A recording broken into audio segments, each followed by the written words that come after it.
आज का जो हमारा टॉपिक है वो है सिविक मतलब पॉलिटी कि जो टॉपिक था हमारा पावर शेयरिंग का, उसके एमसीक्यू डिस्कस करते हैं हम अच्छे से। कैप्टन बताओ, लिखा हुआ है कि सिंगालाज रिकॉग्नाइज्ड एज ऑफिशियल लैंग्वेज। अब इसका मतलब समझते हैं थोड़ा सा, आधा घंटा। तो सिंगालाज थे जो कहाँ थे? श्रीलंका में। और श्रीलंका में उन्होंने क्या किया था ये बताओ। श्रीलंका में वो डोमिनेट थे। डोमिनेट का मतलब मैक्सिमम उन्हीं की पॉपुलेशन थी, डोमिनेटिंग स्टेट में थे। लिखा भी हुआ था वहाँ पे सिंगालाज के लिए कि सिंगालाज कैसी स्टेट में थे? डोमिनेटिंग स्टेट में थे। प्रभु सत्ता अपनी जमाने की कोशिश कर रहे थे। वो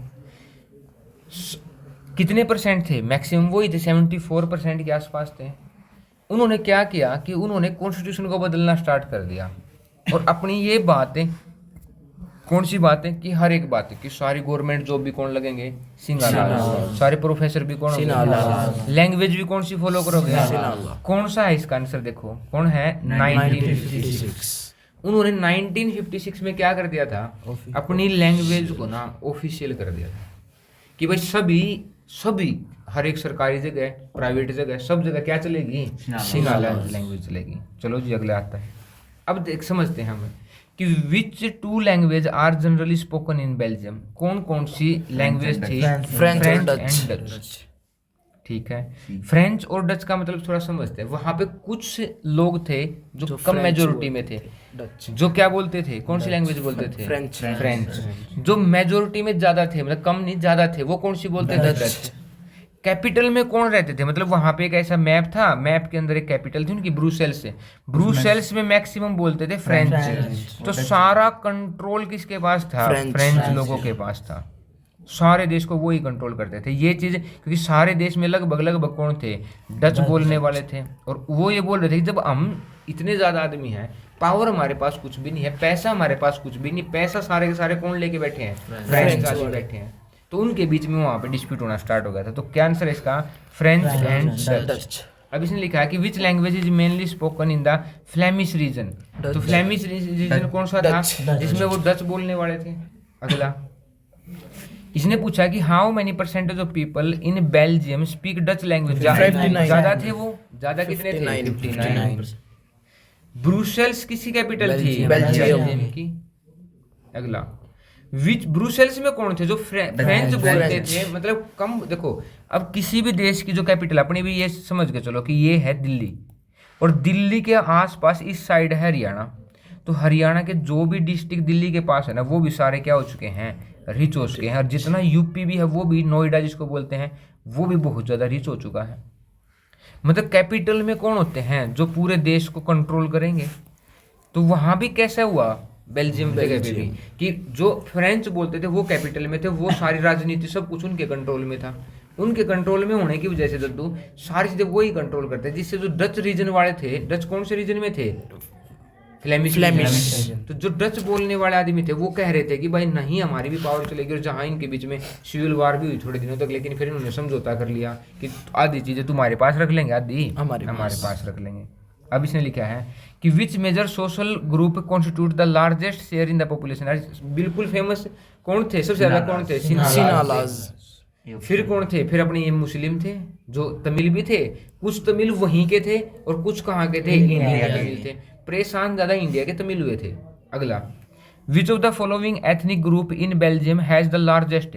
कौन था उसमें? फ्लेमिश रीजन में। देख लो कौन थे फ्लेमिश में। कैप्टन अभी डिस्कस किया था। फ्लेमिश में कौन थे? डच बोलने वाले थे।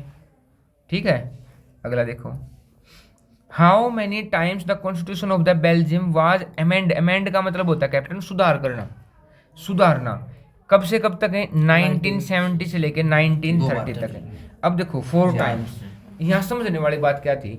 अब उनकी गवर्नमेंट जो बनाई थी ना उन्होंने, वो उस गवर्नमेंट को बार बार क्यों सुधार रहे थे?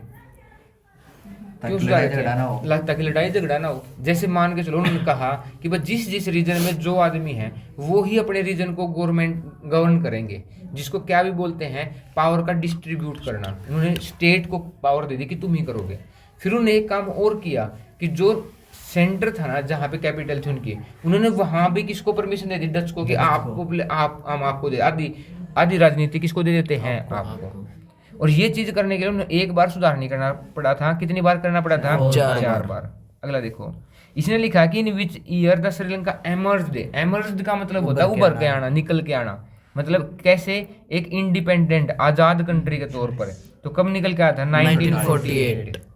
कब निकल के आया था? 1948। अगला कि which is the official language of Sri Lanka. क्या कर ली थी अभी तो बता, रिलीजन बुद्धिज्म थे वो सारे के सारे। क्या मैक्सिमम जो सिन्हालाज थे वो क्या थे? बुद्धिज्म थे।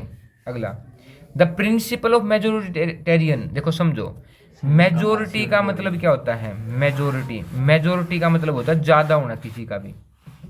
और प्रिंसिपल ऑफ मेजोरिटेरियन का मतलब क्या है? कि भाई जो आदमी ज्यादा है ना वो अपनी मनमानी करनी स्टार्ट कर दे। मान के चलो किसी गांव में कोई एक कास्ट पंडित बहुत ज्यादा है और वहां पे दूसरी कम्युनिटी जाट बहुत कम है, और भाई पंडित के लड़के फिर जाटों कहीं भी पीट देंगे अगर 2-4 परिवार है, क्योंकि अगर वो वापस जवाब देंगे तो उनको और सारे पूरे परिवार को ही पीट देंगे। पंचायत भी कुछ उन्हीं की, पुलिस वाले भी उन्हीं के, सारी उन्हीं की चलेगी। इवन जो राजनेता हैं वो भी किसको फॉलो करेंगे? ब्राह्मण को। तो ये चीज क्या हो जाती है? मेजोरिटेरियन हो जाती है। मतलब इस चीज से क्या हो जाती है? वहां पे श्रीलंका में लड़ाई हो रही थी, अंदर सिविल वॉर को बोलते हैं गृह युद्ध। घर में ही युद्ध हो जाना सिविल वॉर कहलाता है। ठीक है, एक कैप्टन उसकी एवेंजर की मूवी भी आई थी सिविल वॉर, जिसमें एवेंजर्स के बीच में लड़ाई हुई थी। हाँ, एक साइड आयरन मैन था और एक साइड कैप्टन अमेरिका हो गया था। अब देखो, in which nation the majoritarian is followed. तो अभी डिस्कस किया कौन सा? श्रीलंका। अगला, व्हेन श्रीलंका गोट इंडिया। अभी आज 1948। बस ये मोस्ट इंपोर्टेंट MCQ क्वेश्चन है किसके? Chapter first. बस खत्म हो गया।